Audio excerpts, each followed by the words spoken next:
and welcome to the Endtimes TCG, and today I will discuss with you a thing. I'm now at book 2. This is my concept books that I draw my stuff into, and it was gone a long time, but yeah, things are forming again, and I was thinking about the game, and this is what I was asking myself: how can we make the best game possible? How can we make our fans happy? Something you would like to play, something, yeah. And as I see it, and here's a book I'm reading now, we're going into that in a second. I was thinking about what if this, like, the concept for Endtimes is what would happen if Magic the Gathering would happen today. And I guess tomorrow is something like Earth Day, where we're at the end of July and we have already used up all our resources for this year. So this is where this is going, like the dark attacking the tree of life, good versus evil, but also like these times, like demons and things from other dimensions. And we have this all in Magic the Gathering and in other TCGs, but this trading card game really plays in the now, and it plays like normal people, you and I, versus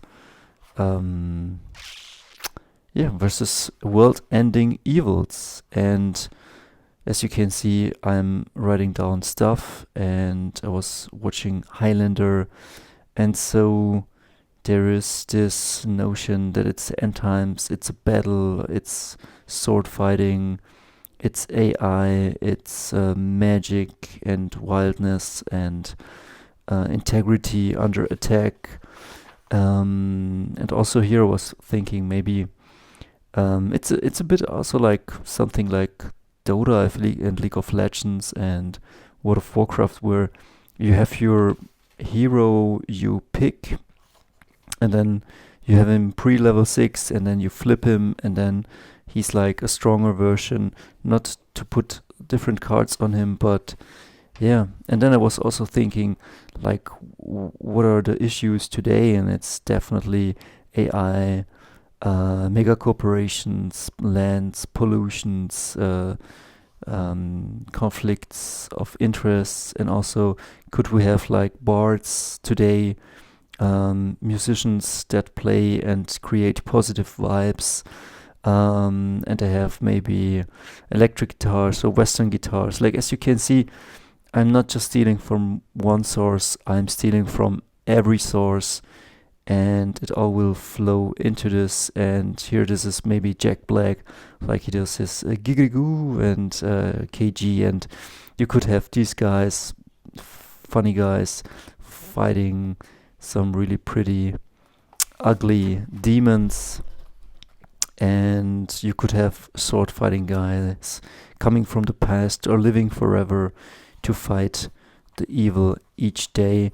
And I like the ideas of lands. I like the idea of having something you put in your resource pile, and I like that from the versus system and from Magic the Gathering. I think it should have meaning what you play down there, and it should relate to your deck, because if you play only colorless mana, it's just fucking meaningless. You're just having one resource each turn, and so things could be spiced up. And here I was thinking we have a McCloud, and then we have something else, and then you got a stronger part, and I like to flip it, and I like to have weapons.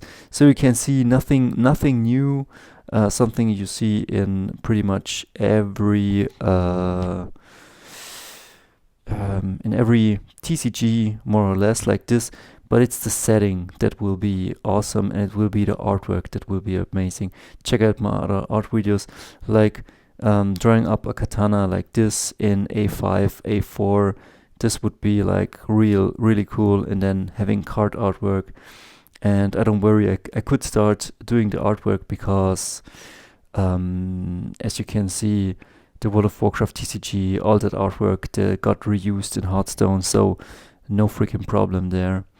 And also some things that I want people to draw more than one card, 2 cards, and having or drawing up to the hand size, or maybe your guy has some resources like they have in War Machine and Hordes, like focus, maybe is 5 focus, and you can spend some of it for himself and some of it to draw cards or do stuff, and then you put in lands to fill it all up. I have to see how it goes.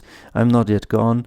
And then here we have a typical thing, like normally you have let's say a Scottish guy that is mortal, and he's like your champion in Dota and Hearthstone.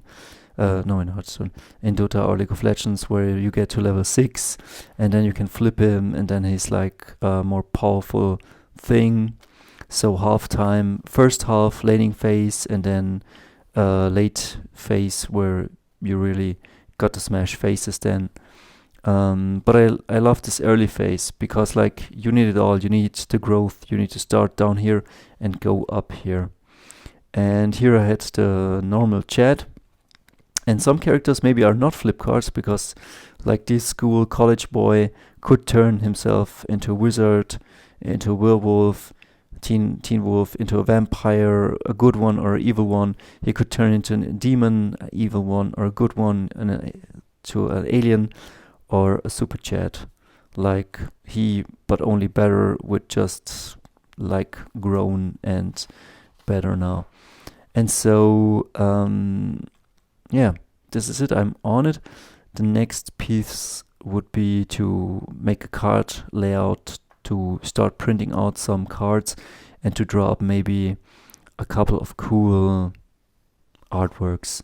And I will leave you with a quote from this book, that it's real artists don't starve. And here it's about stealing like an artist, not to be original, and study the greats who came before you. And it tells a story of Michelangelo, who was hired to make his first statue for a trader, and the trader sold it then to a cleric or clergy guy. And after a while, they came out to find out that it's not a real thing, not a real statue, but it was made, and then it was made to look old. And so they weren't mad at Michelangelo. They kind of revered him for that, and so he came to work. This guy who then bought his first copy, which was not intentional, but yeah. Well, I read you a bit. The ability to copy the work of another artist was not necessarily rare at the time of Michelangelo's forgery. The Renaissance itself was forgery made possible by the rediscovery of ancient Roman architecture and artwork, sculptures that were thought to have been lost in the Dark Ages. Great artists of the time were robbing from their predecessors, copying Greek and Roman art forms, repurposing them for a new age. But in that translation, they didn't just copy the past, they built upon it, made it better, and ushered in a new era of art. And this is what I want to do. And for the last sentence, if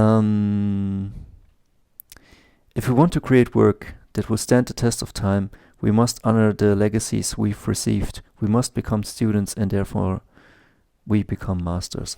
And this is what I'm seeking. Like I'm totally, I have my setting. I guess I didn't choose it. It came to me. And the setting is the 90s till today. And the setting is normal human people, like car salesmen or the shoe salesman, but also some freaking world-ending evil. And how are we gonna do that? And it plays a bit like World of Warcraft TCG, Magic the Gathering versus I want it to be playable. You pick it up, you play it. And I want you to like the setting and the artwork, and I guess we're gonna achieve that. It will take time. Don't worry, I'm not gone. Every time I disappear for a while, I'm usually cooking up something good. So we see us next time.